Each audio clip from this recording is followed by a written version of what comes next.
لازم كل السباحين تعوم زي البطة والضفدعة. أيوة زي البطة والضفدعة. كمل الفيديو ده عشان تعرف ازاي. خلينا متفقين في الأول إن صوابع الإيد في السباحة بتكون مفتوحة مش مقفولة أو مضمومة على بعض. المسافة بتكون من 5 ل10 مليمتر أو سنتيمتر ببساطة ما بين كل صباع وصباع، وفي أكتر من دراسة أثبتت إن ده هيحسن من قوة الشدة بتاعتك بنسبة من 5 ل10%، وهيفرق في تطور أرقامك. طيب إيه بقى حوار البطة والضفدع ده؟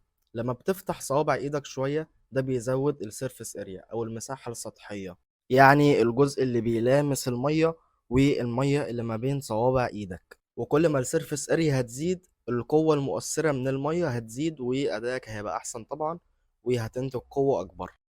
علشان كده سبحان الله ربنا خلق البطة والضفدعة بالرجلين دي المكثفة دي علشان تعوم بشكل أحسن وتزود من المساحة السطحية، وده اللي هو الويبد افكت. طبعا برضه لما بتلبس هاند بادلز وزعانف بتحس انك اقوى واسرع، وده بيرجع للسيرفس اريا. وطبعا لو مسكت صينية ومليانة كوبايات شاي وصوابع ايدك مقفولة هتقع ومش هيبقى في بالانس. لو فتحت صوابع ايدك شوية هتحس ان في كنترول وبالانس وثبات اكتر.